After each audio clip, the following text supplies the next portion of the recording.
Howdy gamers, it's Leighton here from Leighton Night, the podcast that you're currently listening to in case you accidentally stumbled upon this, in which case I am sorry, but just wanted to let you know that there is a video version of this episode that is up on our Patreon for all tiers. So if you want to join us over there, depending on the tier, you can get all sorts of cool benefits. We do mini-sodes every week. We do some fun videos. You get access to our fan Discord, and overall, it's a really lovely time, and we would love to have you there. So, without any further ado, here is the audio version of this episode. So if you want to do the video version, you can go to patreon.com/Leighton Night, or not. It's really whatever floats your boat. Anyway, episode...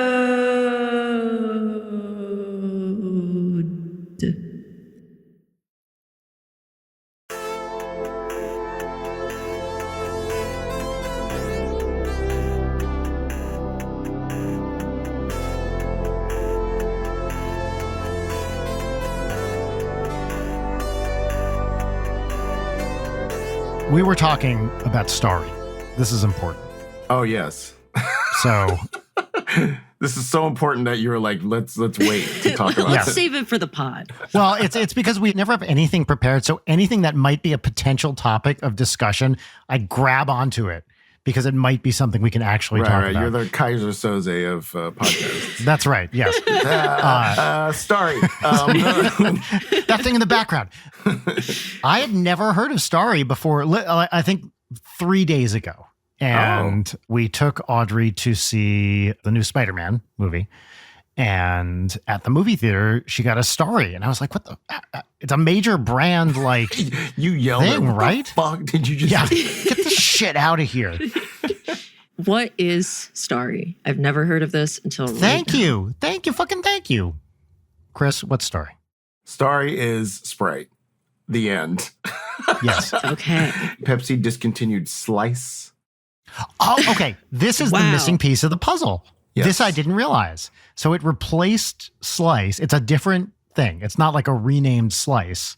No, but I mean, it's literally the same thing. Like Sprite, 7-Up, Slice, they're all the same. And this Right. is now a new one. And they always brand them green and yellow. Like it's just funny to me. It's like literally the same stuff, except that this is for Gen Z, I think, Oh, I see. which is why I'm not supposed to be drinking it. Oh my God, this is literally what it says in the description if you want to buy it. Introducing the next choice of the new generation. Starry, TM, lemon lime flavored soda, made to speak to Gen Z. It says made to Yeah. speak to Gen Z. Yeah. That's appalling. And that's why I feel such a connection to it Yeah, right. as someone Yes. who's Gen Z. All of us Gen Zers here. So, I mean, these lemon lime drinks have always been green and yellow, but this one is green and yellow and black. It's a stark black. And Right. so that makes it, kind of edgy and To appeal to Gen Z's nihilism. that's right. Yeah. Making it a little goth. I mean, mostly I got this because it was like on sale at Walmart when I was passing through a Walmart around 4th of July time. But I mean, it could be that I'm Gen Z and I love this stuff. No cap. What's the right response here? Bet, I believe. Really hit the T on bet, too. Bet. Let's fucking go. He's just like me, for real, for real. Actually, Let's Fucking Go on the previous episode of this show, which hasn't come out yet. Let's Fucking Go features extensively. So this is 2 Yikes. weeks of Let's Is this the Fucking one that Go. I'm not on? Yes. This is what happens when I'm not here. Yes. Yes. All this bro talk comes in. When the actual Zoomer is not here to control the conversation and prevent Right. violations of the Geneva Convention, like Brian at age 40. Are you 48 or 49 now? I'm 48. 48. Now. I recently turned 48. I'm on the other side, Brian. Hell yeah. I'll see you in a couple years. Wait, are you past 50? Uh-huh. Turned 50 about 2 months ago. Oh, nice. Congrats. How's it feel? Oh, it feels great. No, I Well, don't know. you look amazing, of course. Thank you. Yeah. Did think you were like slightly younger than I was, but I don't know why I thought that. I mean, probably because you're more accomplished and have multiple careers. I mean, come on, Chris. We just talk about the decade ages so much. Yeah. So you inevitably get this feeling of like, wait, what's it? But I do feel actually physically fine, but I feel definitely the sense of like, oh, there's no question that I'm old now. Like when you're Yeah, 30, same. you're like, I'm old. And Yes. people were like, "Shut up, you're not old." And then people stopped saying that more over the years. Yes. After a while, they're just like, "Yeah, Yeah. Once you hit like 45, which is, I guess, by some definition, not old, right? Then I think you're legitimately like small o old, Yes. and then it feels like only 5 years later, then you're definitely old. yeah." I literally signed up for the AARP. Nice. But by the way, it's a magazine my parents used to get. I used to read it as a kid, but Yeah. they sent me a card about 6 months before that was like, "Do you want to join?" And I was like, "You know what? I like this AAA discount. I like Yeah. But Membership has its privileges.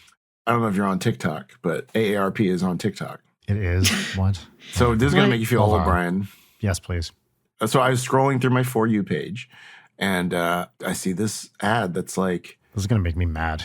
here's the like 12 best console games in television and Atari and Coleco era. Mhm. And then here's the best 6 from the original Nintendo system. And it was an ad for AARP. Oh my like God. in their magazine, they have an article on best retro emulators. Because Oh my that is the Jesus age of the Christ. people going into AARP now. I mean, that fucking sounds pretty crazy. awesome, though. I mean, that's why I was like, oh, no wonder back in the day, the AARP magazine used to be like, oh, how to tune into your favorite radio dramas. Yeah, exactly. And like how to segregate the races or whatever. I don't know. You know what blows my mind, because it was so up and coming when we were young, is old rappers. Mm-hmm. I mean, which is definitely the case. Like the hip hop pioneers are old now, right? Because they were Yeah. doing it in the 70s. Yeah. But when we were kids, it was like, oh, that's the new thing. And now, like, of course they're old rappers. It's been around that long. It still blows Yeah. my mind that that's like a thing. I listened to some episodes to catch up, and you were talking to someone about like pop music doesn't have like new sounds in it or something like that. Oh, We were Kevin talking about Percher. Defunct Land. He was Yeah. claiming that, I think, but I disagree with that person. Well, I do think it's slowed down somewhat, but hip hop was certainly one of the things that was like, I mean, rock and roll was a thing. It was like, this is noise. I don't like this. These kids are listening to this there's the electric guitars. Yeah. And then it became very standard. And then hip hop and turntables, like scratching stuff, was very much like that. Yep. And then I remember hearing in Bop by Hanson, there's like scratching in that song. And I was like, oh, okay, this Yeah. is not like noise anymore. This is like the bass palette that you have to have for a And pop wait, song. wait. This is definitely going to make me feel old. Is that more than 20 years old, Mbop? I'm sure- at this I'm point? sure. It It's has gotta to be. Oh, I'm Jesus sure. Christ. I think that came out in 1943, like during World War II. That's right. Yeah, Glenn Miller covered it famously. Hold on, Brian. Do you want to guess what year that song came out? Mbop? Yeah. I'm going to guess 1993. It was the year I was born. So 97. Oh my God. 97. Fuck. Yeah. But I do think lately there hasn't been as much of like, here's a new noise palette, here's a new synth, or here's a new thing that like hurts old people's ears but kids love. If anything, I feel like maybe it's just getting more low tech. I mean, you see it in all of the creative industries, right? It's like the democratization and like availability of tools where, you know, it's a lot of kids making like bedroom pop at 16 that's like super lo-fi. Right. It feels like glitch stuff was new-ish, right? I mean, I'm sure like people had been doing that for a while, and even that is old at this point. But when the glitchy kinds of sounds came out, and that's probably 20 years ago now, that felt new to me. Yeah, we need a new instrument. We need like a weird woodwind. What could we do? Have you ever seen the Harry Parch instruments? Do you know about these? No, I don't think so. So he's this guy. He was obsessed with gamelan and you know, kind of Eastern music, for want of a better term. And he was obsessed also with the 43 note scale, like dividing the octave into 43 subdivisions. And he invented / ripped off, but really like built himself these crazy looking blobby instruments, which are super, super cool. So look him up. I think that his keyboard was called, was it the Chromelodian, something like that, and it's like tuned to a 43 note octave. It's fucking cool. And he would write like specifically for his music, for his instruments. See, the depressing way to look at it is that, you know, there used to be a thing of like there's culture and then there's like youth culture. And youth culture used to be like, screw you, this is the new thing, right? And I would say the cynical, depressing way to look at it is that youth culture has sort of taken over all culture, and that there is no like adult culture anymore. Yes. So there's no point in rebelling against anything because like the thing that you listen to when you're 12 is like the most popular thing in the world. Whereas like when we were 12, it was like Motley Crue, Shout at the Devil, and the adults were just like, that sucks. Like no one's listening bad. to that. Whereas like Taylor Swift is all ages appealing, is like going to be the biggest tour of all time. All time. By a long shot too. Yeah. Right. And the same thing with, superheroes, comic books, etc. The mainstreaming of nerdery. Don't get me started on all that. It's like, what even is a nerd anymore? At a certain point, everyone is a quote unquote nerd because all counterculture has become mainstream, or the mainstream is so splintered off that the only mainstream that exists is like Disney, Fox. Yeah. Yeah. It's funny. I was thinking about how, so in the stand-up world, Matt Rife has become very popular lately, and bear no ill will towards Matt Rife. I don't know if y'all know who he is, but he's a very good-looking young stand-up. You've never heard of him until like 2 weeks ago, and he sold out like a national tour where the tickets are like $300 each. Crazy. He's a good comedian. He's a nice guy. I don't know him personally. But there's a lot of talk right now about like, well, what do you care if Matt Rife is doing well or not? Because he is like the most financially successful comedian of the moment. And I was thinking about that. It's like, there's definitely like a Zen approach to be like, you know what? Everybody just have their own success and whatever. But it's like, it's not completely true that like the success of whoever's at the top doesn't affect everybody else in the industry. That isn't true. It goes either way, though, right? Because sometimes, like famously, right, the comedy boom of the 80s, right? Occasionally, if you do get these like Steve Martin selling out arenas, in the 70s and 80s and that sort of stuff, like suddenly comedy is a viable thing in a way it hadn't been probably ever, right? So sometimes it actually does help to have these superstars, but it feels like we're past that point now. Yeah. Something that really bothers me, I guess, and I don't know anything about this guy other than I just Googled a picture of him. And this has always been a thing. I think maybe it's just a little bit more apparent on the internet and with stan culture. But just the idea of like how transparent it is when people think that somebody's a good person just because they're attractive. Look, I've fallen for that IRL. Sure. We all have. But it becomes like really, really apparent, especially how much that skews like heteronormative, like cis white men. It's especially depressing when it completely flips on anybody who does not, look like Chris Evans, I guess. Yeah, I mean, this is less about Matt Rife because, I mean, I wish him the best. I mean, I really do. I don't really care.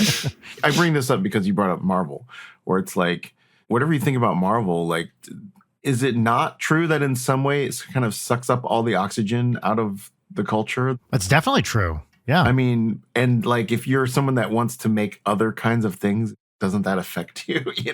In the Marvel case, 100%. Right? I mean, famously, mid-level movies don't really happen anymore. I mean, they do from time to time, but it's these giant IP bonanzas or, zero budget super indies, and there's not too much in the middle.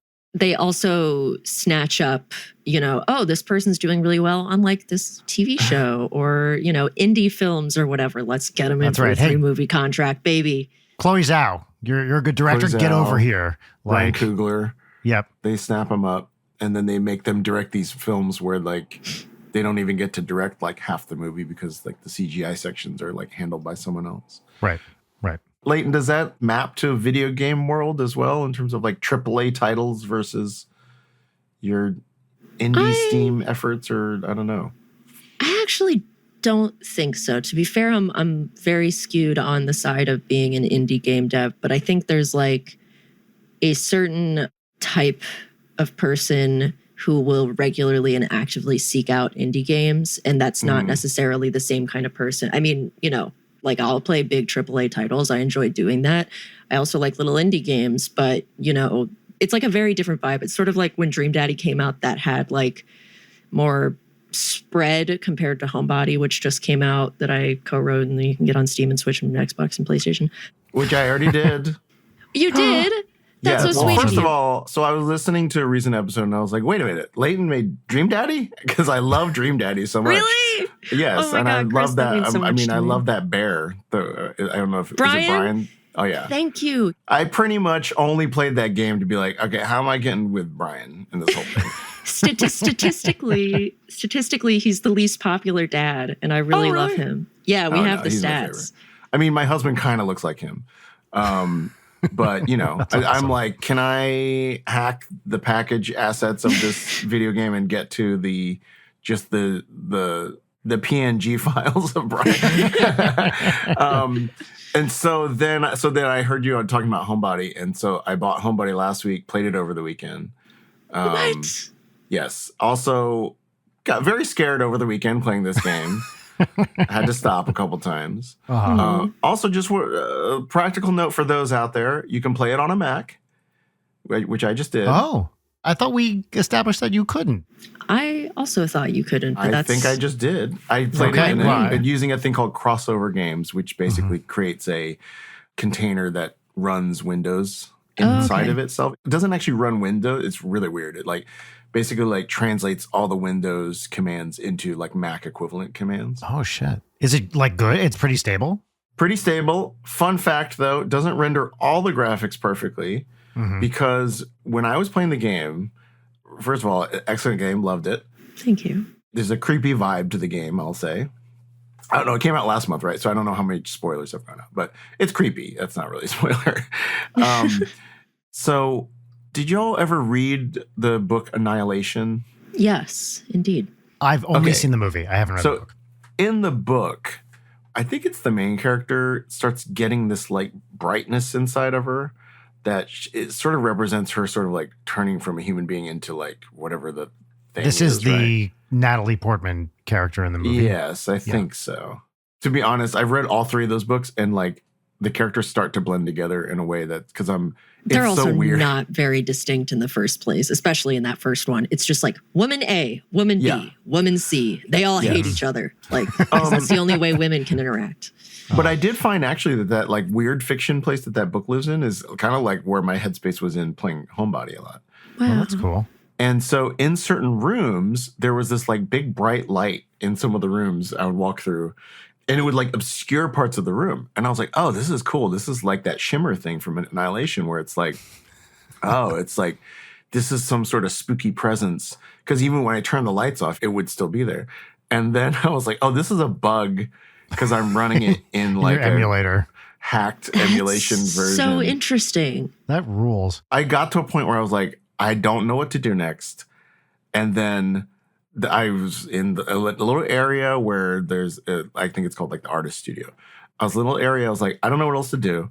And then I read a walkthrough that was like, you should go look at this thing. I was like, I don't know where that is. And it was behind the the shine glitch. Yeah. So I had to basically click through this thing that I couldn't see. It's funny. There's 2 control panels that are blocked by bugs in the Mac crossover version. Oh, crazy. Fuck. I haven't seen anybody run into that. I guess I did not think that you could even.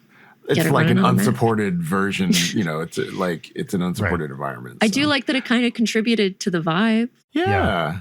The weird fiction stuff like Annihilation, House of Leaves, Thomas Ligotti, that whole zone of things was definitely an inspiration. Yeah. I don't mean to hijack this episode with an agenda. No, please. But, someone should.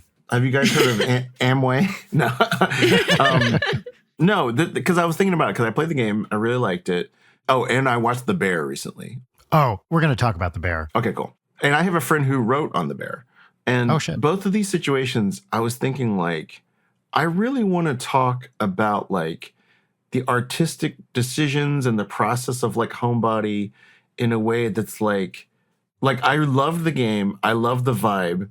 And then there's another part of me that's but I also want to talk about oh, what were the sacrifices or what were the things that wouldn't be good marketing, but would be good one creator to another. And that's how I felt about The Bear too. There are things in season 2 that I was oh, I'm really curious why this choice was made because I don't love this choice, right? But I still love the overall thing. Actually, what I loved about Homebody was that the vibe was so strong that seems the most magical thing to me is like you created this vibe that's like, my skin was like crawling every time the thing showed up. And I was like, why is this happening to me? Like, I know it's coming. And by the way, one time it was waiting for me in a very rude spot. Oh, was it waiting in the steam? That's my favorite waiting spot. I was like, I'm going to run around and do some other thing on the total other side of the house, you know, and I've been able to hear it all the time. So like, let me go work on this other thing. And I was like, okay, I'll run down there. And as soon as I turned the corner, I got stabbed. I was just like, what? Like, yeah, he has little ambush behaviors, and there are certain spots. So there's that one, and there's one on the hallway on the second floor with the curtains, like those little alcoves. He'll wait, and you just see the tip of his little snoot sticking out. Well, one important piece of context, I think, is that the main person behind the game, Jory, who we've had on the show, is a self-admittedly a bad person. And he's not a good guy. Homunculus. Yeah, he's horrible. Just has it in for everybody, and that game really does reflect his horrible his mean-spiritedness and his just misanthropy. I can't do this bit every time we bring up Jory, one of my favorite people in the world. Maybe you guys have already done it. I would love to do like a bonus episode where I just ask him all his like gaming decision questions. Dude, my God, we would Chris, love to do that. Adore Please. That. Let's absolutely do that. I did not expect you to bring up Homebody, and I was like, okay, the moment this ends, I have to tell Jory because he's going to be so excited that somebody played it. I guess what I'm saying is like, I'm always interested in the thing of like, I want the baseline to be like, I really enjoyed it. I really think people should buy it and play it. But I would also like to talk about like, this thing didn't work for me. You know what I mean? Yeah. But also sometimes people are like, I don't want to talk about that. like I just went through works in progress of this show I'm bringing to Scotland. And I would like do it for friends. I'd rent a little theater and do it for like 10 people. And then afterward, I'd say like, well, talk to me later. And there's definitely a part of me that wanted them to just be like, it was great. No. Sure. Always. And I had to like force myself to be like, because they would always be like, why don't we grab coffee and talk about it? And I'm just like, oh. And so I have to like sit through my anxiety in the first like 5 minutes of like, are they going to be like, this is all wrong, or whatever. Right.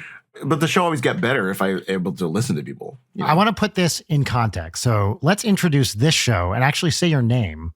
Oh, okay. And then we can talk about the show because we do have people in the UK that might want to come see it. So everybody, This is Leighton Night with Brian Wecht. My name is Brian Wecht. Across from me, we of course have Leighton Gray. Leighton Gray, you can purchase Homebody on Switch, PC, I guess Mac also, PlayStation, Xbox. Check it out. And mystery guest who so kindly played that game. Would you care to introduce yourself? Hello, my name is Chris Grace. And Chris, can you say a couple sentences about yourself, where people might know you from or have seen you? Most people know me from a show called Superstore. I'm a TV actor and comedian as well. I do a lot of improv. Maybe you know me from the UCB. But I was on Atypical, and I was on Pen 15 and Broad City. Yeah. Those are the most things that people know me about. Yep. And Chris and I have known each other for, 10 years or something like that. Maybe probably more now. From the New York City improv scene, musical improv scene. Yep, exactly. And have both, stayed in touch and both ended up in LA. Brian, I realized recently, finally, the final form of this podcast I've been wanting to do with you over the years. Yes, which we've talked about for literal year. I think since we first met. But I figured out how I can do it because I know you're very busy. So this is my pitch for the podcast. My nephew is going for a PhD in whatever Brian did. I don't know whatever it's called. I believe the technical term is bullshit. And so one time my nephew sent me like, here's a summer problem I'm working on. And it was like insane. It was like, is there a thing called like end spaces or something? I don't know. It was some supersymmetry thing. Yeah. I think. Yeah. And so my idea for the podcast is, how many podcast episodes would it take for me to talk to Brian so that I could understand this question?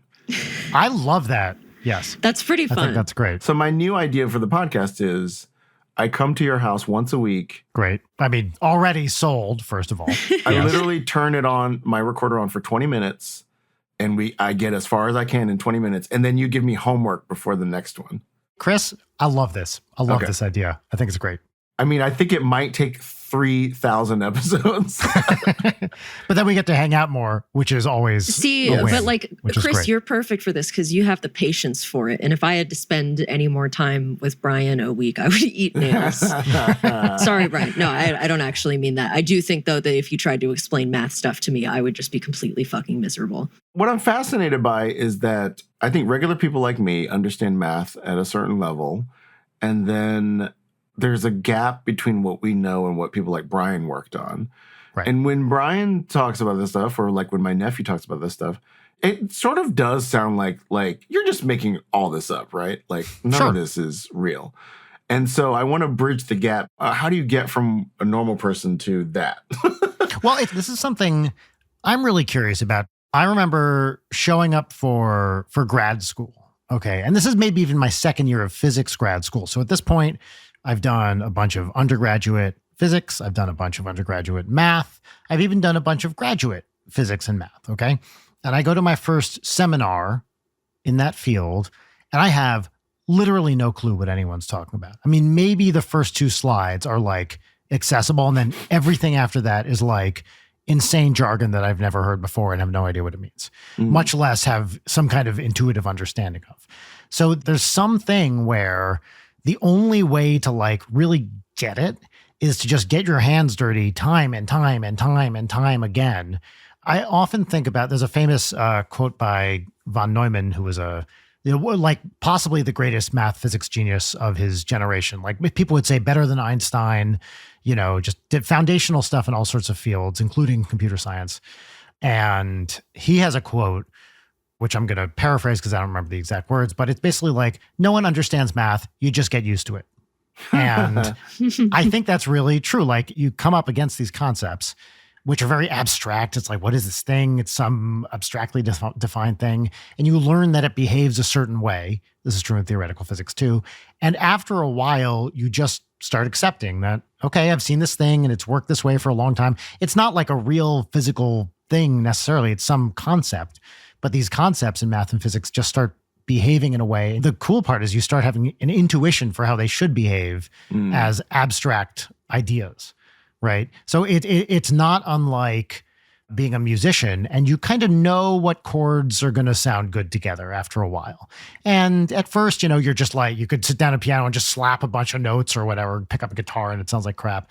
But after a while, your hands just start moving a certain way. You develop this instinct, like improv too, right? Like at first you're learning the rules, you don't know what's going on. And then you just start developing an instinct for what would be a good thing to No, that hasn't happened do. for me yet. No. No.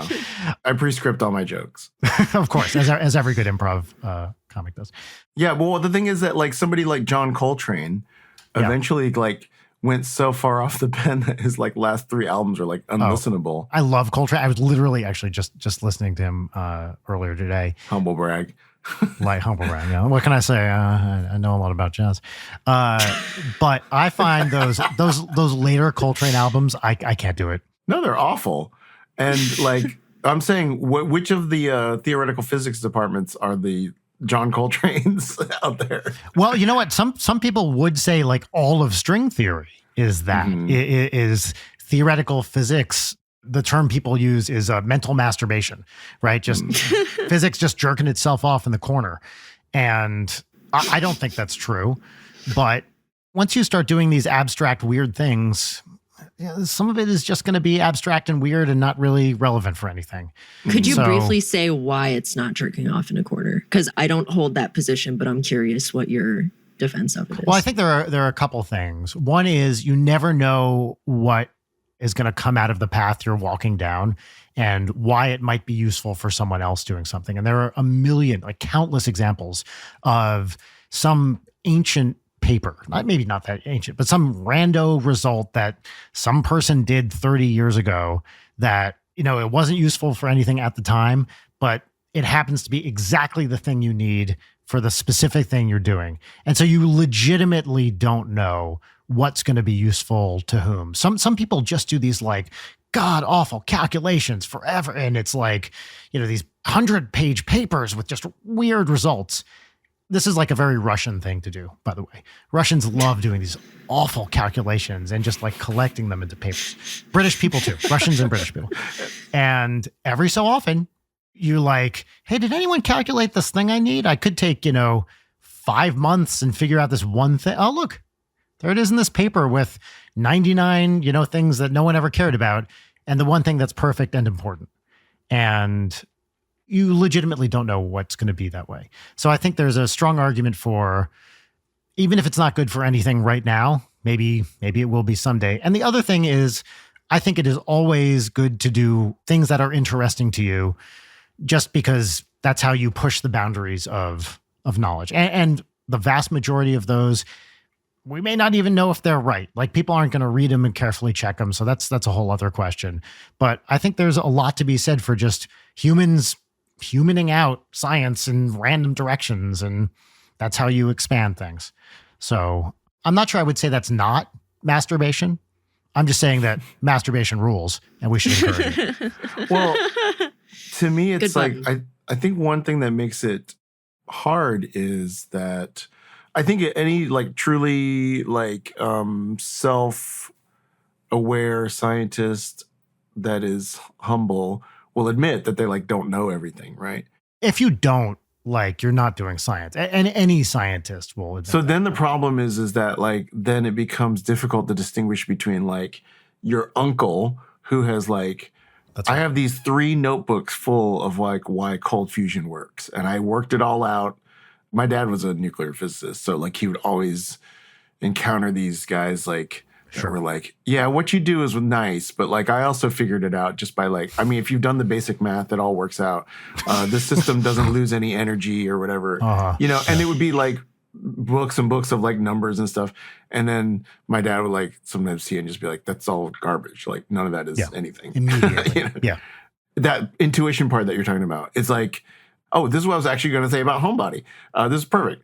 You play a game and you're like, I like this game because X, Y, and Z. Or I saw this movie and I liked it because of this, whatever, these reasons. And then you see something you don't like and you're like, I don't like that because it had this plot hole or whatever.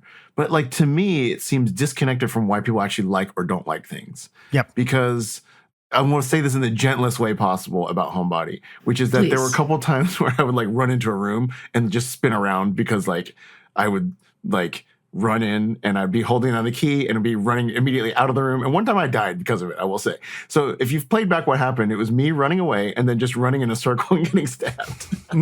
Yeah. But I don't care. Like, it didn't bother me at all, right? But there might be some other game where I'm like, I didn't like that game because of the controls. And it's like, wait, the controls were like maybe like had issues in both of these games. You loved one game, you didn't love the other.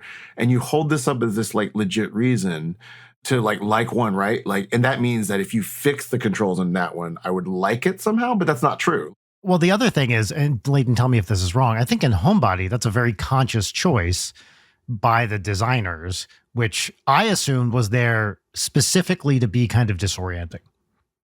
I mean, I can't speak to that level of the design, but I will say that it's like when you have a fixed camera angle game like that, like I can't play Silent Hill. I love the vibe of Silent Hill. I think Silent Hill is really cool. I think the story's total nonsense, but that's not why I like it. It's because of the vibes. I just physically can't play it because fixed camera angles are too frustrating for me. And that's just like a personal thing for me. For Homebody, it's like, well, this is the game that I'm working on and I love it. So I am fine with it. You deal with it. But you can also argue that the Homebody controls are like retro in that way of like, right, this is a tribute to like.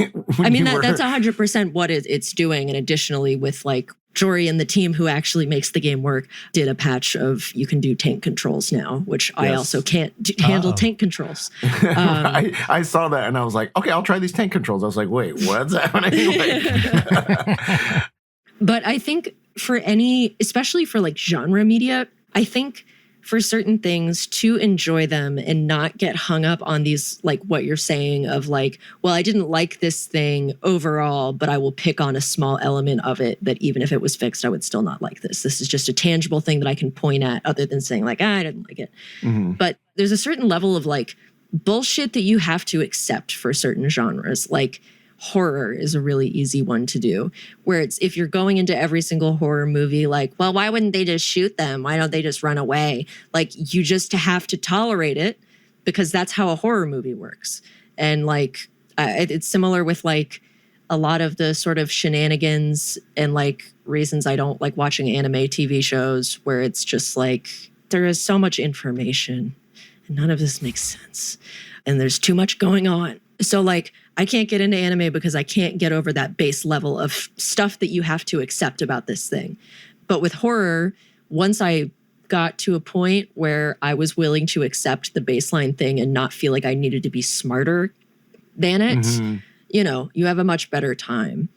That's interesting because sometimes I feel like the genre elements that people defend for any particular genre are like, oh, those are the things that just became kind of like hacky in your genre, like jump scares. Like I hate jump scares so much. Like, but even in like anime stuff, like I wonder sometimes if with like anime, I'm sort of indifferent about anime, right? But then sometimes I wonder if like the thing that I liked was the one example of that genre that people who love the genre are like, that one sucks. It's for mainstream people or whatever, you know? Right. Like I don't know how people feel about Death Note, but like I watched Death Note. And that's pretty much it.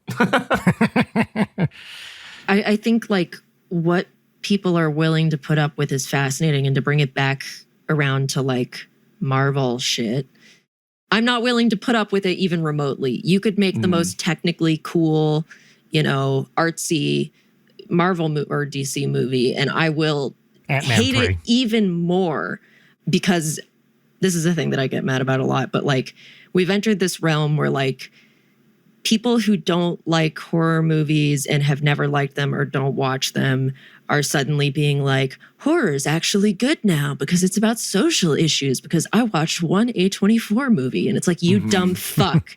You have not watched a single horror movie because you're saying only now are they about social issues, which is a shit take. Right. But like, think about the Walmart $5 DVD bin, which I think is completely a thing of the past now. But there's a level of trash that you accept when you go digging through the Walmart $5 DVD bin. You're going to get a DVD for $5 and it's going to suck. But you paid $5 for it and you know what you're getting. Now, movies that could have just been like campy, trashy horror $5 bin are all trying to be prestige by adopting the like language and aesthetics of a better movie. And so we can't even just have shit that knows it's bad. Well, I think it's so easy technologically to have a thing look good in a way it has never been before, right? You can get a very high quality camera for not that much money these days. And so just purely from an equipment standpoint, like it's very easy to think you're doing great work because you have, you know, an 8K camera or whatever the fuck it is. Yeah. So with Marvel stuff, like there's a base thing that happens in Marvel movies, which is in the fights, physical damage does not matter between characters. Like people get punched or whatever. And that just makes the fights really boring to me. There's just no consequences to people getting punched through walls and stuff like that. That to me is like, I grew up reading comic books. Like there's a lot of comic books where that's not true, you know? Yeah. So in a way, I kind of reject it as like, no, don't put that on comic books. Like that's your lame movie. Like your movie sucks, not the genre. But then also add the multiverse in where death doesn't matter anymore and anyone can come back at any time. Yeah. And then it's like they have completely fucked themselves over in terms of stakes, right? Yeah. Like anything can be reversed. It's always we're saving the world. But the thing they never really say, now we can't even save the world, right? You have to save the whole multiverse. That's the only thing that matters anymore. Because even if your world dies, okay, there's another one right there that's exactly the same, except, you know, everyone is half an inch taller or whatever. Like nothing really matters because there's an exact copy of you right there. I think they really did themselves a disservice, which now everybody is doing with the whole multiverse thing. Right. And who do we blame for the multiverse? Theoretical physicists. Look, what can I? Well, you know Boom. what? We did it right. We did it right. That's all I can say. Everyone's fucking it up. Well, I mean, when the multiverse was never, it wasn't really intended as like a real theory, right? Wasn't it a thing where it was It was? I thought it was a thing that was like, here's some equations and like it maybe works because there's other universes. It depends on who you talk to. Multiverse is not a single concept. Multiverse is there are different kinds of things you can mean by the multiverse. What about multi-pass? Or from Fifth Element. Fifth Element. It really depends. Like some people believe honestly in if you point out in some direction, the universe is just expanding forever. And if you point in some direction and you just trace that straight line, you'll encounter an infinity of universes where anything can happen. Like some people will say that is a real thing. Most people probably won't because we don't know how to make scientific predictions from that. Right. These are the guys jerking off in the corner? Some people would say, yeah, I think that's a valid criticism. And this is actually a technical concept I think we can explain very, very quickly. Okay. So one thing that you should be able to say in science is, what is the likelihood of something happening? Okay. You might ask, for example, how many universes admit life? That's not even maybe a physics question, but whatever. It's a question. And then here's the problem is if suddenly you're in a multiverse, which is infinite, how do you talk about fractions of infinity?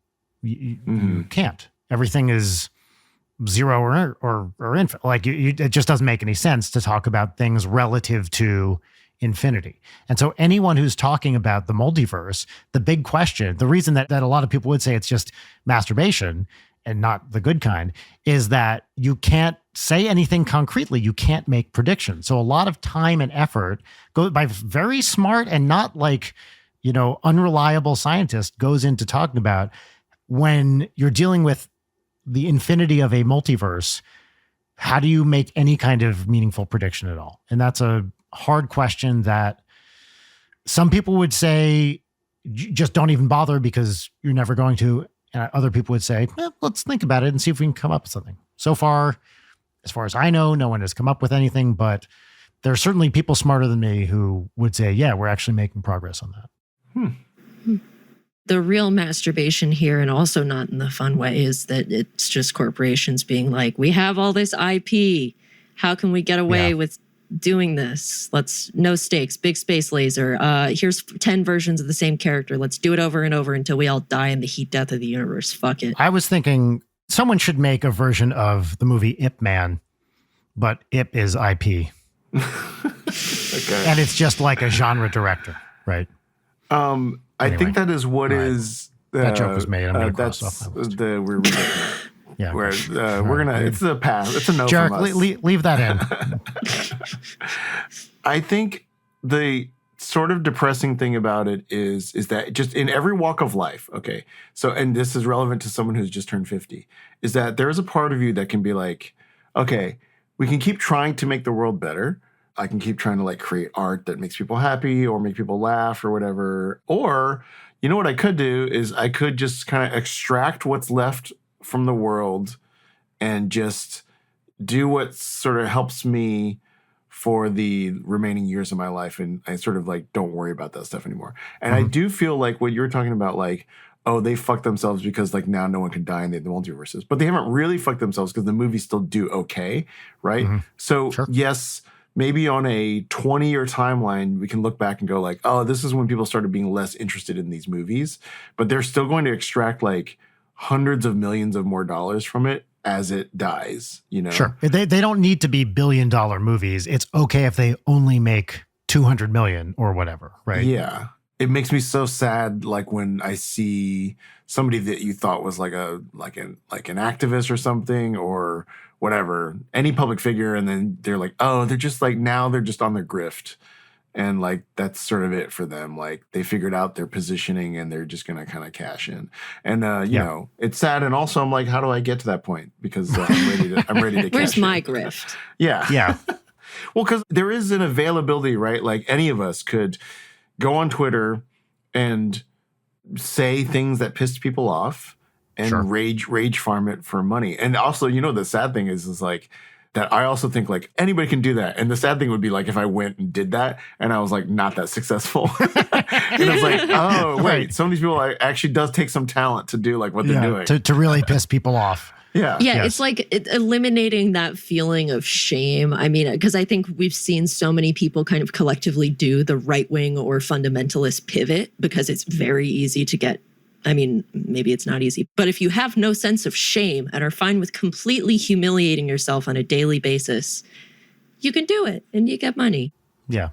Well, I think there's lots of people that are like, they generally believe in science, but then they can look at the stuff Brian's saying and just be like, these guys don't know what the fuck they're talking about. Like, why are you going to believe them about X, Y, or Z public health issue? Because, like, look, Sure. first of all, they don't even agree amongst themselves. Second, I found this one guy that says the guys who believe in string theory are total jerks and, like, they don't know what they're talking about. So, like, why are we trusting them as an authority, you know? People call this the string wars. I do want to actually talk about you for a while since you're the guest on this show. So I wrote down, I said a couple times, I want to hear more about your friend show. Okay. My friend show is called Chris Grace as Scarlett Johansson.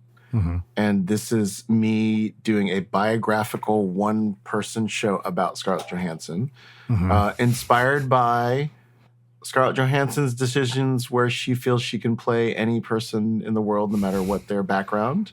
And so I felt like I could do the same thing and portray her, basically. That's basically where it started. And it's like become this sort of container for like all my thoughts about like racism and casting and all that stuff. But it's been really interesting. Like, I'm very, very proud of my approach to this, sort of separate from however well this does. I'm just proud of the fact that, like, I have iterated on this show a bunch of times. I have, like, done works in progress of it. I've just did Hollywood Fringe, and I'm continuing to work on it, and I'm letting, like, sort of all my thoughts about it sort of inform, you know, the drafts, the revisions that I do.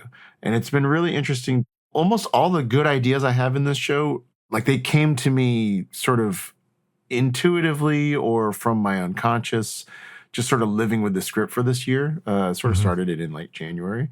And so as opposed to like sitting down and like sweating and being like, okay, I gotta think of something really good at this moment right now.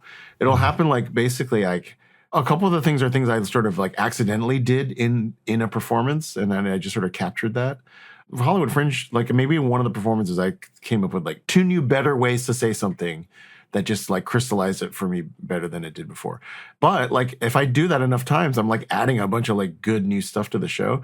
And so that's been really rewarding to see the show develop. And this is it's like just a one person thing. You wrote all of it. It's all you, right? Yeah, it's all me. And when I started it in January, it was very lecture-y. It was very much like, you know, these are the things I think are bad in the world. And my friend Rob Stern actually gave me a really good note. He was like, you're saying a lot of things that are correct, but you're saying things that I know already. And that's not really why we go to art, you know? You can construct a show about like diversity and racism and casting that basically checks all the boxes about like the things you're supposed to say about it.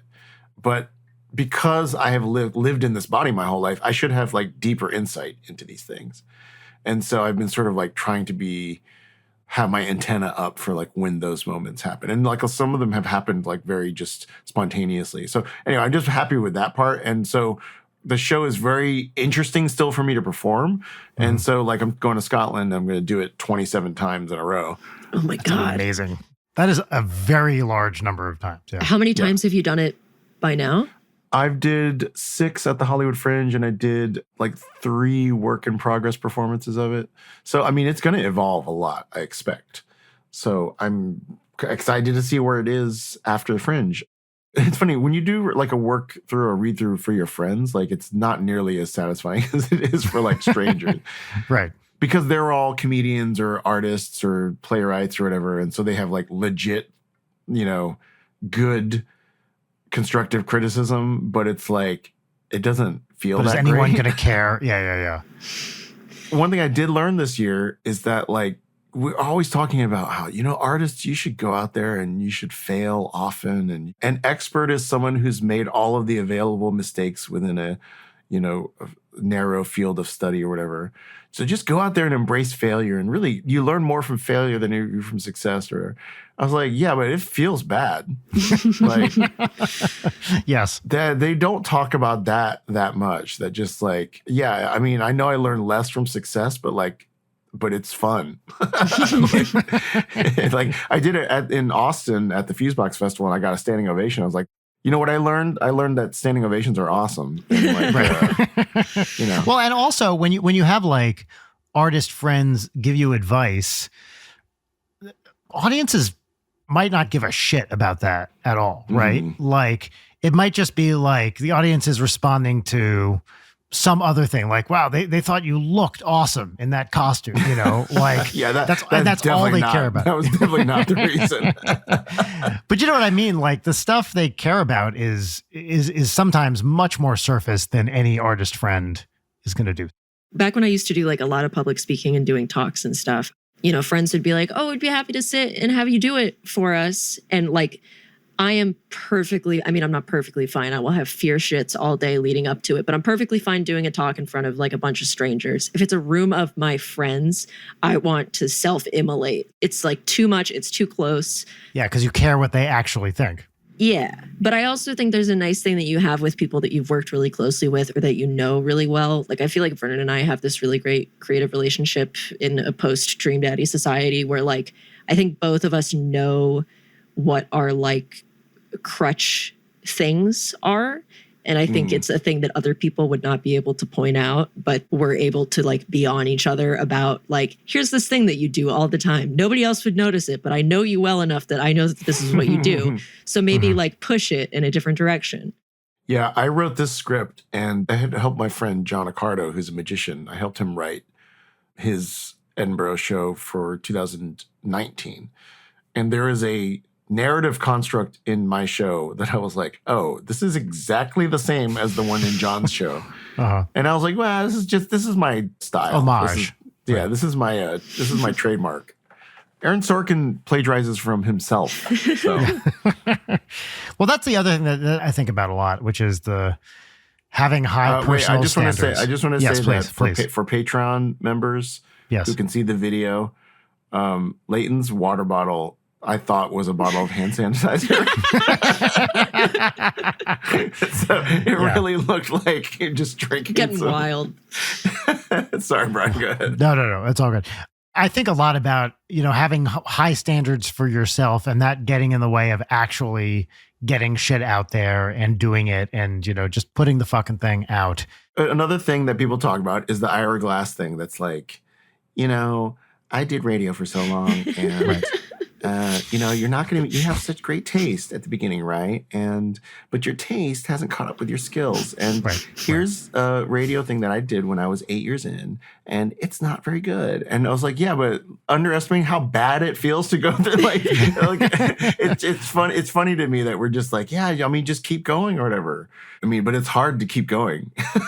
It's hard to keep going when you're failing time and time again. This is something I think about as a parent. Is like, how do I get that kind of resilience into my kid? I am used to, from a career in science and comedy, like just throwing shit against the wall, it falls totally flat, and then you just get up and you keep going.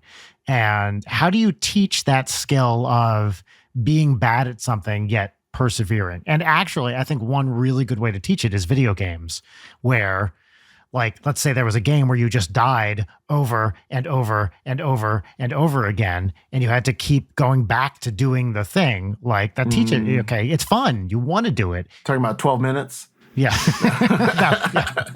Yeah, the solution is get your 6-year-old to play Dark Souls. Yeah, exactly. Well, she watched me play Elden Ring, and like, I think part of that was she learned, A, I suck at video games, but B, also I just kept getting back up and trying it again. Cut to Audrey is playing Homebody and like I wish. Please don't play this game. She did ask me. She was obsessed for a while. I never played the original Dead Space, but I got the remake. And for a while, she would like poke in the room and be like, "Daddy, are you playing Dead Space in there?" She's very curious about horror games, but 100% cannot handle anything, including like the still imagery on the loading screen. Dude, the moment she's old enough, like I'm stealing your child to show her, you know, the more mature video games that are cool. And also that one day she'll play Dream Daddy or Homebody and remember that I'm a game developer, not when it's just socially advantageous for her to trot out that I'm a game developer and ignored it all the times. Probably not that far from Dream Daddy, right? Like that's not Probably not. No, I mean, by the time she's at the latest 13, that'll be totally fine. Probably even slightly younger. And also, Brian, because you're in it, and also one of the character creator options is literally only in the game because when she was 3, she wanted pink glasses. So that's a fun little detail. Brian, who are you in Dream Daddy? You're talking to Quizmaster Quinn, Chris. Oh boy, I had no idea I was talking to royalty here. Well, what can I say? I was almost in the first version of the game. Wow. Wait, Leighton, I want to hear what your like 3 cool like video game like that I would like get her to play. Yeah. I would like to see if she enjoys an RPG because I really like RPGs. So then that would open a realm of like, I feel like, Skyrim is not like an incredible RPG, but I think in terms of like games that would be really fun for like a lifelong gamer to kind of transition into more like quote unquote adult games, I would like to watch her play Skyrim. But in terms of like getting her to play shit that I really, really love, Fallout New Vegas. I'm going to make your child play Fallout New Vegas with me. That's fine. By that time, I'll be ready to play it with you as well. Yeah. Have you played all the Fallouts? I've never played one. No, I have not. I've played a little bit of 3, but going back to 3 after playing New Vegas was like, oh, this looks like a shittier game wearing New Vegas' skin. So I can't stand it because the writing's not as good. I played 1 and 2, but I never played the new ones. But New Vegas is a good one. New Vegas is best in the series, is widely considered. It's very buggy, and if you want to get it to run like mods, but I guess if you have a Mac. I have a PC down here that I go through phases of playing games that make me angry. That's what that PC is for. So basically on that PC, I played Dota 2 and I played Valorant. And those are the games that make my blood pressure explode and hate other people. We all have those. I have been significantly more productive on my Edinburgh Fringe show when I don't play Dota 2. Who would have thought? But if you liked Fallout 1 and 2, and I would love to pick your brain about Fallout 1 and 2, because I only know like lore stuff. I never have played them. I think you'll fuck with New Vegas because it's just it's my favorite. It's the greatest. Cool. But yeah, I think eventually I would also show Audrey the Dragon Age games, but not Inquisition. Everybody nuts for Inquisition. I've never played those either, and it's the weakest of the trio. Before I played New Vegas, Origins was my favorite game of all time. But now it's, So I played like EverQuest back in the day. Oh, shit. Do you have sort of like dream spaces of like the layouts of some of these towns like in your head? Yeah. 'Cause there's towns from EverQuest where I'm like, wait, is that a place that I went to? Or is that just a place that I like spent, hundreds of hours in? And I know where the merchant, the guy who sells armor lives. Yeah. For me right now, this is actually one of my peaches, but the Dead by Daylight anniversary event has been happening for the past month. Those maps have been in my fucking dreams and it's not cool. It's cool in one specific respect, but I feel like there's some games that like when you play them, they sink into your dreams and never go away. I felt like that way when I first played Portal and then Portal 2, where for the longest time I was just having dreams where it was like, why are we not solving this problem with portals? Who has the portal gun? It's easy. Here, done. I think we should move on to segments here since we're kind of doing a What's Poppin' anyway. We should move on to that. That's just a thing I say and then we can keep talking about whatever the fuck we want. But let's at least have the pretense of moving on to the second part of the show. This is the pop culture recommendation section of the show. It's where you get to talk about a book, a movie, video game, whatever, something you've been enjoying recently. The segment is called What's Poppin'? And the theme song, which actually, Chris, since you've heard this show before, you may have heard, goes here. What's poppin'? What's poppin'? So now I don't need to frame it as a hypothetical. Yes. What have you thought of the What's Poppin' theme? I'll tell you what I think of the bit. How about that? I don't think I've done a bit. But yeah, you can talk about whatever you're going to talk about. What do you want out of this, Brian? Because my feeling about the song is it ends a little abruptly. And I also am curious sometimes it's like, oh, this is the theme song for this segment just because we said the name of it at the end. Like, you know what I mean? But Yes. but what I'm more curious about is like, what hole is this patching in your soul? By this, can you be specific what you mean by this? This repeated asking people what they think of this. Like, as a kid, were you like, did you make a drawing and like ask every adult, like, would they put it on their refrigerator kind of thing? No, I didn't. Look, all I want is I like to craft entertainment experiences for people. And He's deflecting again. and I He's think what I'm doing Like, here just is doubling down on it. yes. I don't remember saying it in the first place. So is that doubling down if I don't remember doing it even once? Yes. And that is male privilege, Brian. Thank Put you it very between much. two pieces of breaded chicken, and that's a double down, you motherfucker. There we go.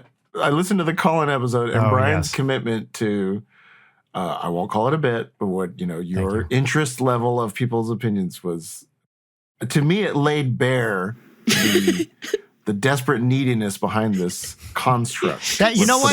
So Can I be fully honest with true. you?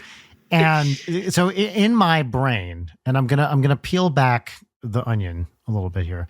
I had not even considered it reading that way. To me, it was more just a way to annoy people by repeating the same thing over and over and over and over again. So what the actual substance of it was or is has never particularly been important to me. It's just a thing to do that is a recurring way of that makes annoying me people. mad every time and puts I me see. in an adversarial position, because when we have people on the show who are like, have not listened to it, which is perfectly valid and good. And I don't think anybody who comes on the show should listen Actually to the show first. is preferred. Because then you don't get grilled about this dumb bit you're doing. 100%. Yeah. Yeah, because I love coming in hot at Brian about the What's Poppin' bit. My favorite What's Poppin' bits are the ones where we just yell over each other. Like, I enjoy that a lot. But it takes having a guest who is not going to be freaked out or take it seriously. if Generally Brian a and I start comedy yelling at each person, other. right? Yeah. But I think it is, maybe this says more about me than anything, is I had never considered that it came across as needy, constantly asking for positive reinforcement. Not even once Right. until you said it right now. It's laid very bare in the call-in show. I see, Chris, my longstanding issue with the bit beyond I have to hear it every week is that, like, I think the bit would be funnier if Brian introduced some level of variation of fucking with the song. No, that would make it less funny. I could see Brian's point is that it is never different. Until suddenly. We're on episode 178. No, though. but if I may, if you listen to earlier versions of the show, what happens is it used to be totally different. I used to do a very long introduction to it, which, I would over explain the theme song and my He's doing it. influences. We're just letting him and do all it. This. He's I'm doing not, it I'm again. not doing it. Not doing it. I've never done it. Getting In away fact, with this. I've never done it. So if you listen to the earlier versions of the show, it was that for a while. And then I stopped, and then I found a new thing to hammer home to piss off Leighton. And at some point, without warning or reason, it will change into something else. And what the new version of that is, I don't want to know. I live in the moment, right? So Yes. it's going to become something else. V3, whatever it is. What's Poppin' 2077. It's all going to be. It's going to get over there eventually. Wait, is that the year 2077? I mean, potentially. Episode 2077. That's right. When hologram us are doing this podcast in 50 years. Yeah, eventually there's going to be an AI version of Brian That's right. talking to an AI version of Leighton, and like it will like What do you think? min-max. What do you think? What do you think? What do you think? Exactly. It's going to it's going to optimize for the like essential interaction between these two AIs and just repeat Yeah. that over and over. And it's just going to be like, here's the theme song for What's Poppin'. What do you think? we're like capable of doing that because we have like Brian, what was the thing called that we used to make AI Descript. versions? The Descript. Yeah. the training. Yes. We trained it on our voices and tried it, and then We could kinda also gave train up like on a, it. a script AI to, well, because it just turned into us just saying like, come, and hearing the variations and how the AI would Which change. It was pretty turned fun. out to be very funny. Yeah. Leighton, what's poppin'? What's poppin' for me is a movie called Krisha, which is Krisha, directed by Trey Edward Schultz, that people may know because he also directed It Comes at Night, which I have not seen. Oh. But Krisha is like maybe one of the most excruciating movies I've ever watched. It's shot like a horror movie and it feels emotionally like a horror movie, but it's like a family drama. It's this lady, Krisha, going back for Thanksgiving with her family and the shit that ensues. I loved it so much. I really like a character study, especially when the character is just a pile of shit and is fucking everything up. And I found it like very relatable to like some of my own life experiences. And I just can't recommend it enough because I thought it was like very touching and great. And especially like with the way that it handles like Krisha's addiction issues and like mental illness stuff. So yeah, I really highly recommend it. That sounds amazing. Cool. Yeah. And it's like the score is like really interesting. Is it recent? I don't know, like 2010s, maybe? 2015. 2015. Yeah. It's one of those movies that always pops up on Letterboxd watch lists of my constant search of lists that's like most fucked up, most depressing, most disturbing. And it's always on there. And I finally watched it and I'm glad that I did. What's in your other like list of disturbing movies like Audition or Bumblebee? I do love Audition. I love Audition. I think it's so good. Audition fucking whips. By the way, I saw Audition in the theater. Oh my God. At like a Japanese film festival, not knowing what it was, not knowing who Takashi Miike was. And the first 30 minutes of that movie, I was like, this is such a like saccharine romantic comedy. What is going on? Why is this movie in this festival? Like whatever. And then just being batshit terrified for the like, oh God. Oh, I tricked two of my non-horror friends. I was like, it's a rom-com. It'll be fun. And they were awful. really mad at me. Nope. Well, no, I love neo-French extremism, like Martyrs. I love Martyrs. Yay! Martyrs is like what broke my taste in horror movies because I watched it with Dream Daddy's co-creator Vernon, and when the credits rolled, he was like, "You are never allowed to pick the movie ever again." Oh my God, I love Martyrs. But from that point on, neither of us could stop thinking about it, and then it just became like, "All right, give me the most extreme shit possible," because like that scratches an itch for me. But I love like all of Michael Haneke's movies are great if you want to feel like absolute dog shit trash. What other ones do I really like that are extreme? I watched The Skin I Live In. Top Gun Maverick. The other night, which is one that also pops up on Most Fucked Up that like was mega problematic in like 10 directions, but I thought it was great. I really, really enjoyed it. But yeah, I love fucked up movies. They're awesome. Have you seen The Vanishing, the original one? I saw The Vanishing, the original one. I saw in a movie theater in 1990, whatever year it came out. It was 88. 88, or maybe not 88 then. So I saw it in college. It was like, hey, the local cinema is having like once a month they show a foreign film. That's all we knew about it. We go and watch. And that movie, again, didn't know anything about the movie, was so unsettling. And also just does not end the way an American movie would end, clearly. No. Well, yeah, because they remade it and changed it. Yeah, it's interesting to chase that feeling, though, because then you end up with a lot of movies that like are like almost that, but they don't quite do it. Like there's a movie called Cannibal that starts out really well, but then kind of like, yeah.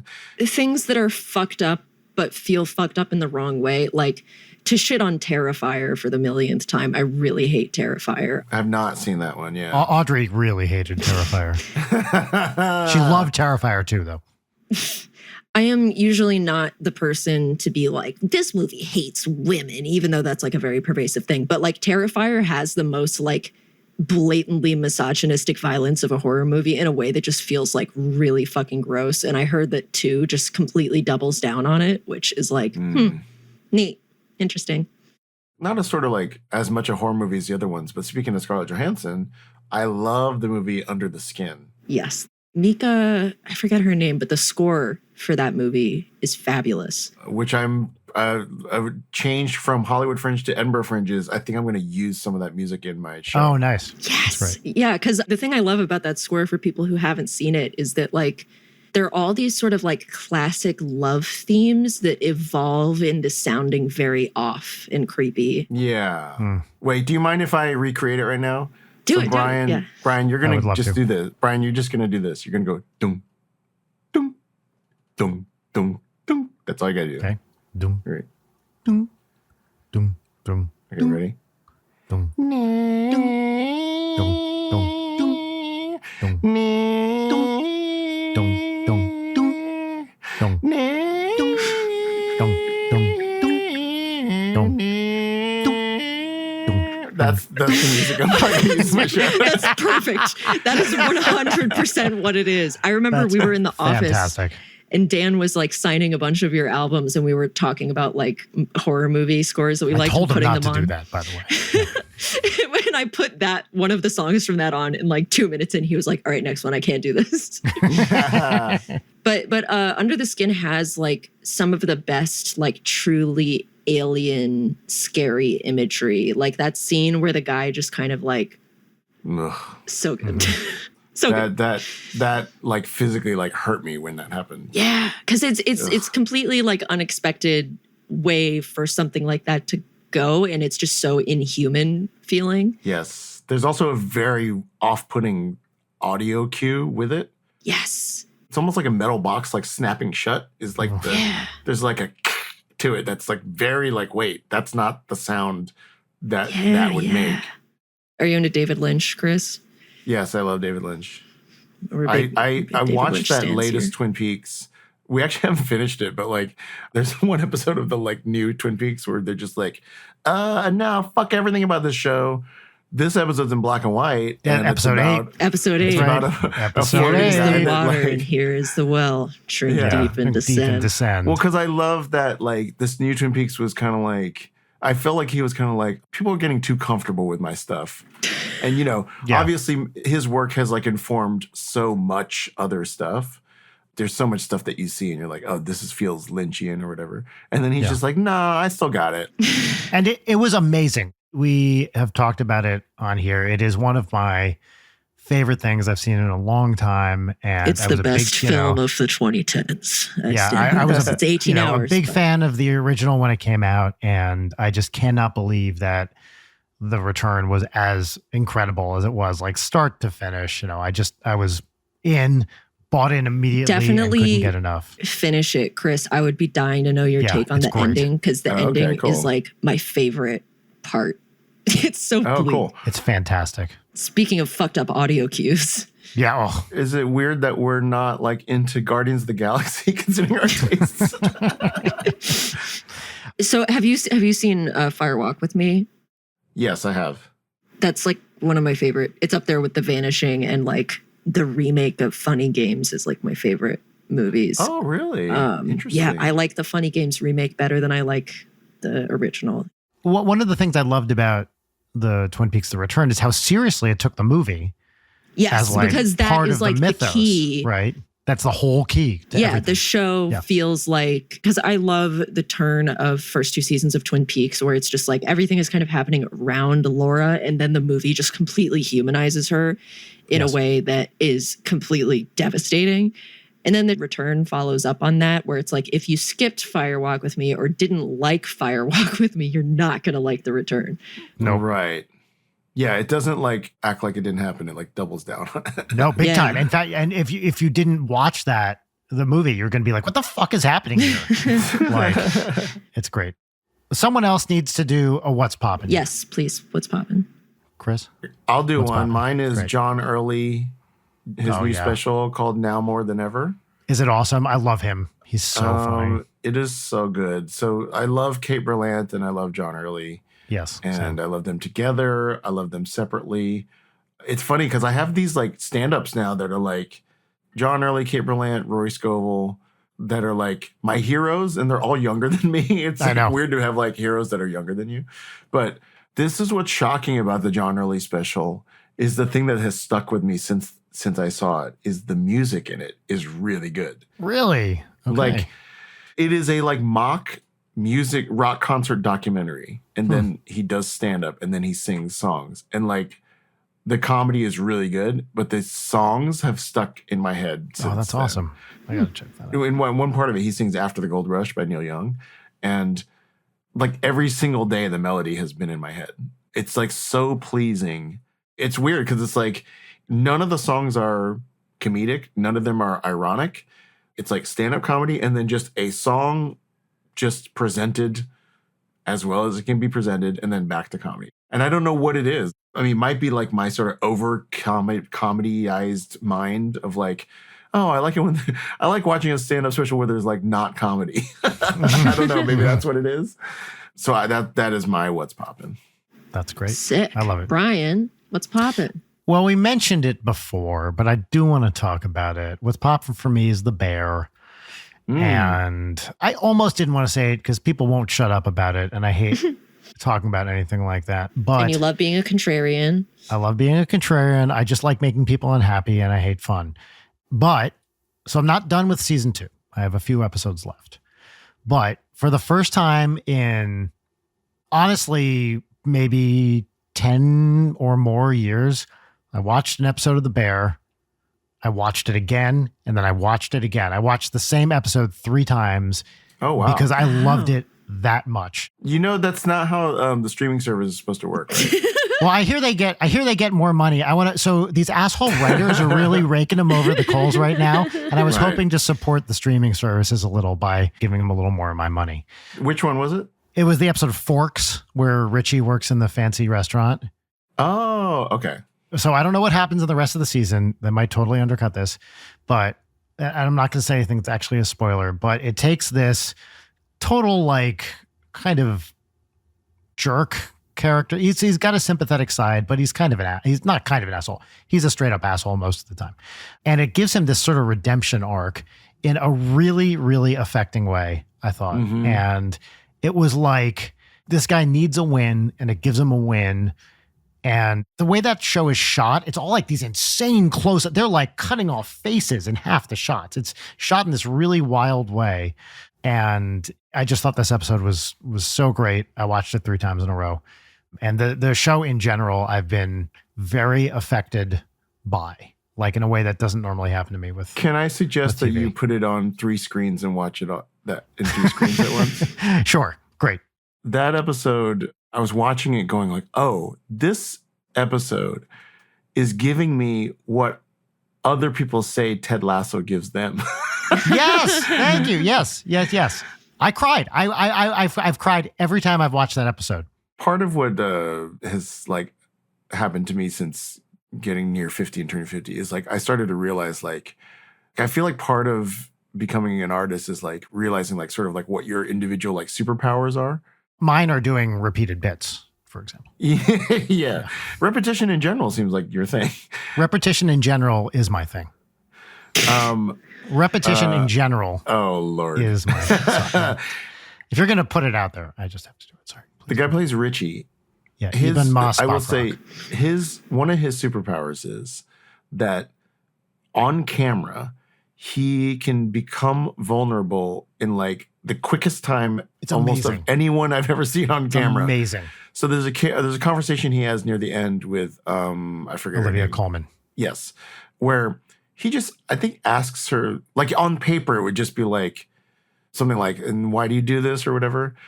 But his face when he asks it is so like a little kid vulnerable.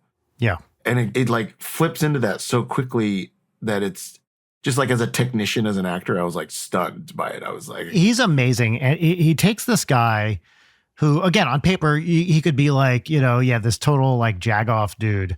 And he gives him an honest, like very emotional, very vulnerable side in an extremely subtle way. It's incredible. He was also great in The Dropout, but if you saw that, the Elizabeth Holmes is here. I loved it. All right. One of the really strong things about this show is the way that they like realize these human relationships that like are not that familiar to me. Like that family is like not how my family grew up. No, mine neither. But like the very weird way that they call each other cousin. Yes, it's an unk. Who I've never called anyone unk in my life, but apparently people, maybe it's a Midwestern thing. I don't know. But I like buy it from them, you know what 100%. I mean? But I think on paper it is weird, like cousin, like wait, don't call them that. That's and plus he's not your cousin. Yes, right. Yeah, then no one is related the way they say they are. There's another amazing thing about the show. So now there's a famous episode. It's an hour long. It's like a flashback episode, which is like the Christmas episode. And it's like stunt casting, stunt casting, stunt casting. They take like these huge names and throw them in one episode, and somehow it doesn't feel stupid. Wow. I thought it totally worked. In general, I think that show's so good. I will say that the similar to like me saying, you know, maybe the controls of walking into a room and walking around. I will say sometimes I watch that show, I'm like, does everyone have to yell all the time? Like, Right. There's a scene where like something is happening and Feck is like trying to The electrical thing. Yeah. And I'm just like, does he need to keep sticking a screwdriver into that outlet while we're trying to hear this other conversation? No, that's right. So he's like fucking with like some wires, and it keeps like shorting, and he keeps going, ah! You know, he's like blowing up. They definitely throw the meters into the red a lot on that show. Krisha, the movie, does that a lot too, just like overwhelming you with like, here's a bunch of loud things happening at once. I was late coming to the first season, mostly because everyone was fucking talking about it. I'm like, I'm not going to watch the thing everyone's talking about. Out of spite. Down. I don't want to do it. People from New Jersey are kind of like, fuck Chicago. We're 100%. We're the real whatever. We're the real deal. We're the real gabagool blue collar. I'm a normal blue collar string theorist, just like anyone else. Yeah. And then I watched the first season actually while we were on tour, and I was like, oh fuck, it's actually really good, and I love it. And then I rewatched it going into this new second season, you know, a week ago, and I was like, fuck, it's even better than I thought. What can I say? I love it. Brian, can I propose a trade? Yes, please. I will watch The Bear. In return, do you want to guess what I want to make you watch? Is it Martyrs? Is it something I would actually watch? I would never, Brian. No, okay, that's what I thought. trade you a good, overly popular TV show that nobody will shut up about, but that is actually amazing. You have to watch Succession, and I will watch The Bear. Oh yeah, I want to watch Succession. I just haven't done it yet. Oh, I also want to watch The Bear, but I gotta bait myself instead of just watching. All right, so what we're gonna do is we are for Patreon only. We're launching a mini series called Suck the Bear, and we will watch Succession and The Bear at the same time, episode for episode. Wait, you're doing Sopranos watch through, right? We are also doing that. Yes, although that's been a year in. We're on episode 5. But Brian, this is not your first time seeing it, is it? So yeah. It is. What? Isn't that amazing? Yeah. Aren't you from that part of the world? Yes, I just never got around to it, you know? It's great to watch with Brian because he's like when a dog sees another dog on TV, but like for Jersey stuff. Yeah, because like Carmela comes in and she's like, I brought that regat pie. Yeah. It's like, you know, you just be, that's where I grew up. Totally. You can't shop there on Sundays because that's whatever. That's just Bergen County. But No, but it is actually something very, very North Jersey. I think this is a North Jersey thing that even if you're not Italian, which I am, as far as I know, not at all, you feel like at least a little bit Italian by just absorbing it around the culture. You know, it's just there. You haven't gotten to like when we literally just watched Episode College 5, from season 1. Yeah. There is a thing, because I lived in Jersey City for a little while, and there's a moment that happens in an episode later. They travel somewhere and they come back through Newark Airport. And the place they've been is really beautiful. And then they go from Newark Airport to their home, and they're just in the cab looking at like all the power lines and all that stuff. It's the worst. When I saw that, I was like, oh my God, like this is like... It is unambiguously the worst part of New Jersey. That little stretch of like chemical plants or whatever around Newark Airport. Fucking, it's awful. Also, Just Newark awful. Airport is my least favorite airport. Well, you know what? Actually, so they did recently redo Terminal A. You'll be happy to hear, Leighton. And it is a vast improvement. So I flew out of there semi-recently, and I was expecting hell because Terminal A was uniquely awful, and it's actually pretty good now. Well, there you But go. now Terminal B is the bad one. I'm stoked for us to get to, I know exactly what moment you're talking about. I'm stoked for Brian to meet Furio. More importantly, I just really want us to get to Richie Aprile so bad. Okay. Yeah. But the thing, that show gets so funny accumulatively. Like, yeah. I'm waiting there's for things, that. It hasn't There's things yet. that happen in the last season where Christopher will just be like, have you heard of computers or whatever? And it's because it's built up over the year, or whatever his sister is. Janice. Where she's like, I'm a filmmaker now. All of a sudden, like it's just so it's so good. Yeah, as it veers into like 2000s from 99 or whatever is just fabulous. Like AJ getting really, really upset about Afghanistan. Yeah, you just have to get over the beginning of season 2 when there's like some bad digital compositing of actors. They de-age Tony Soprano. Yes. Yeah. We should move on to peaches and lemons, but no lemons, 1 peach each. No lemons, 1 peach each. Sounds good. Well, normally this segment is called Peaches and Lemons, where we each share 3 cool, good things and 1 thing that is kind of a bummer or annoying. But fuck all of that. This is now 1 peach each, where we'll each say 1 cool, good thing that is happening. Episode 178. Dialed it in. All right. Roll that theme song. 1 peach, 1 peach each. 1 peach, 1 peach each. 1 peach, 1 peach each. 1 peach, 1 peach each. All right, great, amazing. That was the theme song for 1 peach each. Look at that. And you're a real Leighton Knight fan. You're a regular Leighton Knight, and that's Knight with a K. If you remember what episode originated 1 peach each, which actually wasn't that long ago, but I remember, actually. I know the answer to this. Yeah. So folks at home, don't spoil it. We could have driven up engagement by getting them to comment. Jar, keep it in. Anyway, Chris. The depressing part when I was trying to think of the peaches, I was like, oh, I'm just thinking of things people buy. I was like, you could get this. You are so valid. That's like a sad statement. But we'll say that this is something you can buy, which is I got this steel case Leap chair for my office. And it is actually making me very happy because not to crap on anyone's chair choices because I had the same thing. But during the pandemic, just like everybody else, I got one of those Secret Lab gaming chairs. And yes, well, pay no attention to the. And then like 3 months ago, I was like, my legs always hurt. My hip has been hurting. And then I was like, this chair is actually like not comfortable. The Secret Lab thing that I had. I was like, it's almost like by design, like not supportive or cushy in any way that I want a chair to be. Why did I let myself believe this? I wanted this chair. So anyway, I just did a search for like other good chairs, right? I mean, obviously they're great for a lot of people, but it wasn't really working for me. So I was looking for it, and I was like, okay, I'll look on Amazon and see what they have. And they're not going to have the steel case Leap because it's highly rated and it's typically like $1,500 or something like that. And I can't pay that much for a chair.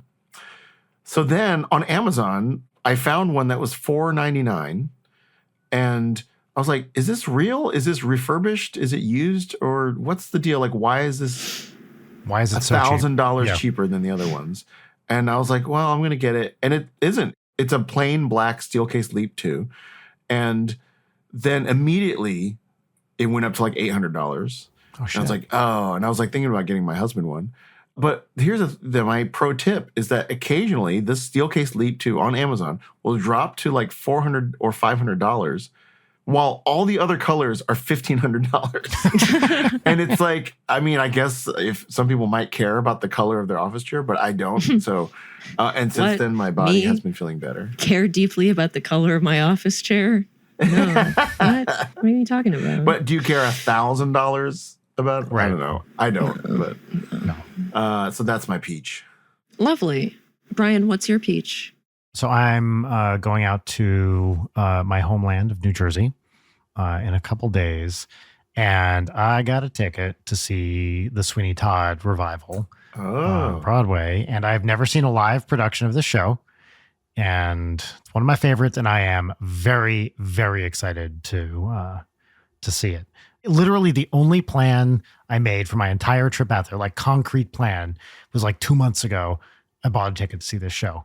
Wait, how long are you out there? Very excited. Just for like a week. This is my pitch to you. Yes, please. Is consider 2 other shows while you're out there. Okay. One is Sleep No More. Which I've seen Sleep No More twice. Okay. I love Sleep No More. I wish you could pivot your camera to show the Sleep No More mask that's on your wall. Okay. Over there. Love Sleep No More. My other pitch is Back to the Future.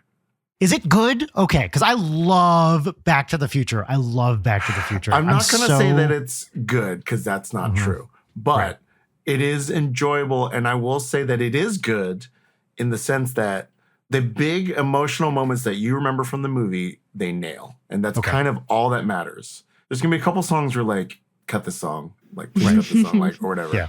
But the big moments that you're like, this is what makes Back to the Future, those moments, they nail. So I would just consider that. Okay. And Roger Bart will is think about it. hilarious in it. He's really funny. Okay. Because if you specifically, a person whose judgment I trust, hadn't told me, I would be like, no fucking way. Like, because I haven't heard anyone say it's great. I just want you to keep in mind that about at least half of it you're going to dislike. Right. Yeah. Speaking of Sondheim, we're traveling to a wedding next week. So I'm flying out to Jersey, and then Rachel and Audrey are flying to Toronto and meeting me there just in time to miss our tickets for Into the Woods, which is playing here. So unfortunately, I'm missing a Sondheim to go see a Sondheim. Take a penny, leave a penny. Yeah, exactly. But that's my peach. Leighton. So I, as mentioned, playing a lot of Dead by Daylight for the I knew anniversary. it was going to be a Dead by Daylight. Last night, I had a dream, and in the a thing that you can do when the killer is carrying another survivor, you can stun them with a flashlight and they'll get off. It's tricky, but the more elusive one is you can slam the pallet and save them. And last night, I had a dream that I got my very first pallet save, and I was like, yes, that feels awesome. Today, and I wasn't even trying to do it on purpose, it just naturally happened, I got my first pallet save for real. Look at you. And it felt great. We all died, but I felt like the coolest bitch in the world for like 5 seconds, stunning Freddy Krueger and the lady getting away. So I will be riding that high for I'll be riding it until I have a bad game, which I did immediately afterwards, and then my mood was ruined. So that's how that game works. And the moment we finish here, I'm going to eat my nasty little microwave cheeseburgers, and I'm going to keep gaming, baby. That's awesome. So yeah, that's my actually, peach. before I forget, I wrote down something I wanted to tell you, Chris. I don't know if I ever told you this.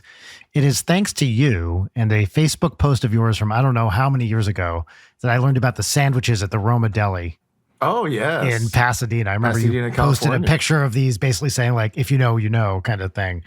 And Yes. then if I'm anywhere near Lake Street now, stop by the Roma Deli and get the sandwich. That's the ultimate peach for everybody. If you're in Pasadena, California, go get that sandwich. It's so There's this good. little Italian deli market I'm on already Lake. sold.